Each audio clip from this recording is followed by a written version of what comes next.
Nah, oleh karena itu mudah-mudahan respon positif ini dapat segera diambil langkah konkret sehingga masyarakat dapat merasakan manfaatnya dan tidak ada lagi premanisme di Indonesia.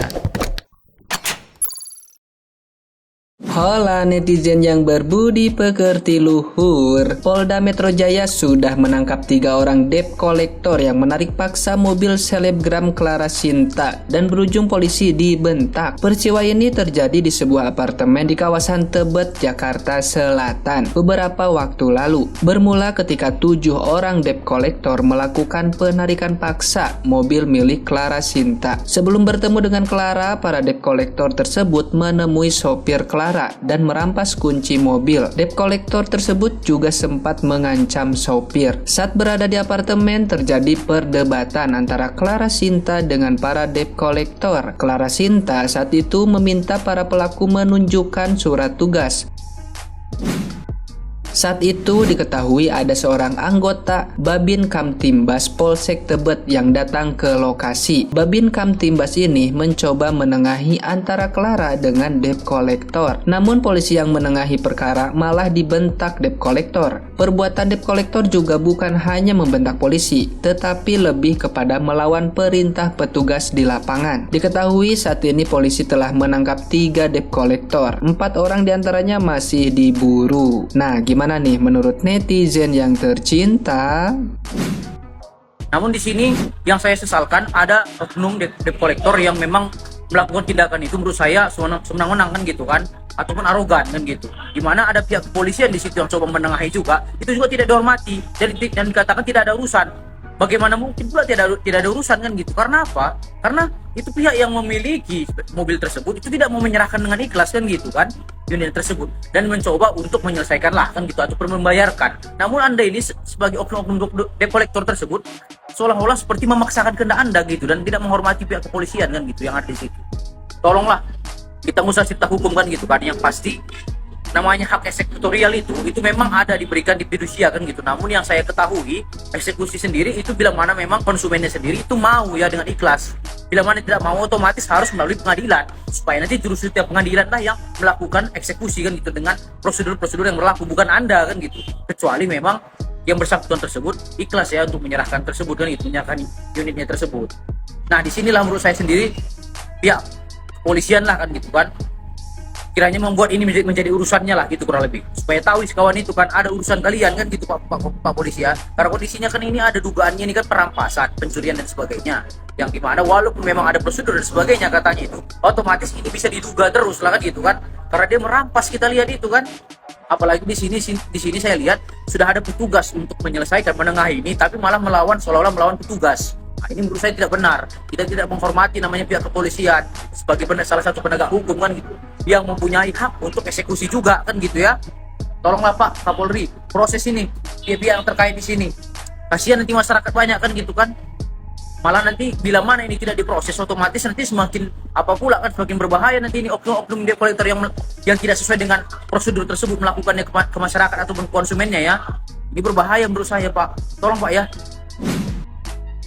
Terima kasih Jenderal sudah merespon keresahan yang saat ini sedang terjadi di masyarakat ya, berkaitan dengan adanya atau maraknya lah, kalau saya pakai bahasa yang agak sedikit lebih baik ya, marak sekali sekarang itu upaya premanisme yang dilakukan oleh debt collector ya, yang menteror, kemudian dengan kekerasan dan lain sebagainya, bahkan itu dengan para penegak hukum. Nah, oleh karena itu mudah-mudahan respon positif ini dapat segera diambil langkah konkret sehingga masyarakat dapat merasakan manfaatnya dan tidak ada lagi premanisme di Indonesia ya. Tidak ada lagi upaya-upaya penarikan paksa yang dilakukan oleh leasing, yang dilakukan oleh debt collector itu. Terima kasih Jenderal. Preman atau debt collector melakukan tindakan seperti itu. Dulu ingat nggak laporan saya tentang sertifikat yang digadekan oleh keluarga saya, mantan istri saya kepada rentenir, kemudian laporannya dicabut atau tidak diteruskan, malah katanya kelompok kreditur itu bersama debt collectornya dekat dengan orang-orang di Polda. Coba tolong dibuktikan sama saya. Dengan kasus yang kemarin segera diproses dan kasus saya juga diproses. Karena saya mendengar yang namanya Aheng dan kelompoknya itu dekat dengan orang-orang di Polda Metro Jaya. Laporan saya sudah bertahun-tahun loh nggak jalan. Itu ada apa? Baik kemudian laporan saya juga di Polres Bogor, sampai kemudian saya harus ke Mabes, lapor ke Propam, tapi nggak ada tindak lanjutnya. Coba kenapa coba? Apakah benar rentenir dan kelompok depredator itu kuat di daerah Jakarta? Aheng ya, ingat, rentenir yang memerintahkan debt collectornya ke rumah saya bertahun-tahun yang lalu, dan saya sudah laporkan, belum ditindak juga. Ya, sekarang kita ingin bukti rakyat Indonesia dan rakyat Jakarta ya tentang peristiwa kemarin dan peristiwa yang banyak hal yang lain. Udah nggak ada lagi deh proses itu, apalagi mengambil hak orang lain tanpa proses hukum yang jelas. Jangan juga institusi dilecehkan oleh preman-preman model begini. Sekian, terima kasih. Salam presisi, salam penegakan hukum yang bermartabat. Pak Kapolri, Pak Kapolda. Polisi dibentak-bentak oleh debt collector gara-gara leasing harus menarik paksa mobil mewah selebgram TikTok. Pertanyaannya, kenapa harus sampai memakai debt collector? Mungkin ada kewajiban-kewajiban yang belum dipenuhi ya. Anda bisa nonton videonya sendiri. Di video kali ini saya akan membahas 3 cara agar kita tidak terjebak dengan yang namanya hutang konsumtif ya. Nah, kita pasti pernah menghutang ya. Saya juga pernah menghutang. Beberapa tahun lalu saya menyicil sebuah mobil ya. Nyicil sebuah mobil dan 1 tahun sebelum selesai bank menawarkan untuk meng-finance ulang atau refinancing. Artinya saya bisa kembali menjaminkan mobil itu yang sebenarnya sudah sebentar lagi akan selesai untuk mendapatkan tunai keras ya. Nah, ini sering banget terjadi, banyak juga bank-bank yang menawarkan kartu kredit, bahkan ada satu bank yang khusus memiliki kartu kredit tarik tunai ya, dengan katanya dengan bunga yang khusus dan sebagainya macam ya, trik dan intrik. Jadi yang pertama, jangan terbuai dengan yang namanya hutang konsumtif. Kalaupun harus memakai yang namanya cicilan untuk membeli rumah, KPR, atau Anda harus menyicil sebuah mobil, pastikan Anda melakukan budgeting ketat. Jadi let's say setiap bulan Anda harus menyisihkan 3 juta, 4 juta, atau berapapun nilainya, dan itu harus memang komitmen bersama ya. Yang kedua, jangan kita lupa bahwa ketika kita mendapatkan pinjaman, sesungguhnya kita menjadi, tanda kutip ya, budak dari yang meminjamkan kita uang. Artinya, tidak perlu kita bahas secara detail, tapi ini fakta. Ketika kita ditawarkan pinjaman, itu semuanya manis-manis. Tapi yang namanya ekonomi, penghasilan naik turun, betul nggak? Pandemik, kita lihat berapa banyak orang yang tidak bisa membayar angsuran mobilnya, angsuran rumahnya, dan akhirnya harus ditarik paksa atau kalau rumah itu dilelang. Jadi hati-hati juga dengan tawaran-tawaran manis dari pihak-pihak tertentu yang membuat kita terbuai. Yang ketiga, tingkatkan penghasilan, hidup dengan secukupnya, dan tentunya harus tetap bertambah baik. Coach Ben Abadi, salam hebat.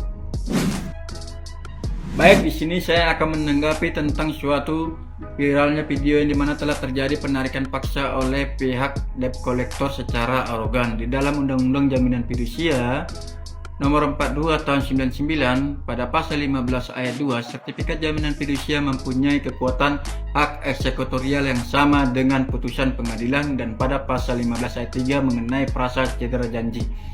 ini telah dilakukan judicial review, yang dimana pada putusan Mahkamah Konstitusi nomor 18 tahun 2019 pasal 15 ayat 2 dan ayat 3 ini bertentangan dengan Undang-Undang Dasar 1945 dan tidak memiliki kekuatan hukum yang mengikat, yang dimana tidak dimaknai adanya kesepakatan antara debitur tentang adanya cedera janji ataupun wan prestasi, dan debitur keberatan menyerahkan secara sukarela objek jaminan fidusia tersebut. Dan frasa cedera janji tidak dapat ditentukan sepihak oleh pada kreditur, tetapi harus ada kesepakatan oleh debitur juga, ataupun atas dasar upaya hukum yang menentukan terjadinya wan prestasi. Maka segala mekanisme eksekusi jaminan fidusia harus melalui putusan pengadilan yang berkekuatan hukum tetap, dan ini pun dikuatkan oleh pada putusan nomor 2 tahun 2021. Adapun pelaksanaan eksekusi jaminan fidusia harus dilakukan melalui pengadilan hanyalah sebagai sebuah alternatif apabila dalam hal tidak ada kesepakatan antara pihak debitur dan kreditur yang berkaitan dengan wan prestasi dan tidak menyerahkan objek jaminan fidusia secara sukarela. Tetapi jika debitur menyerahkan objek jaminan fidusia secara sukarela dan mengakui adanya cedera janji atau penurunan prestasi, maka kreditur dapat melakukan eksekusi tersebut.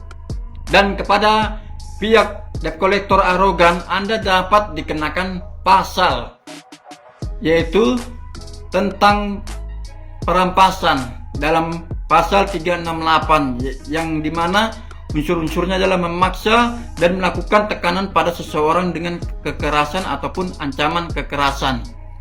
Dan di sini kita harus juga mengetahui bahwa debt collector harus mempunyai legalitasnya. Yang pertama adalah surat kuasa daripada pihak leasing tersebut, surat tugas daripada pihak ketiga ataupun pihak PT yang bekerja sama dengan leasing. Baru yang ketiga adalah jaminan fidusia, utang piutang, serta sertifikasi profesi penagihan yang dikeluarkan oleh SPPI. Dan itu saja yang bisa saya dapat sampaikan. Semoga ini bermanfaat untuk kita semua. Terima kasih dan selamat malam.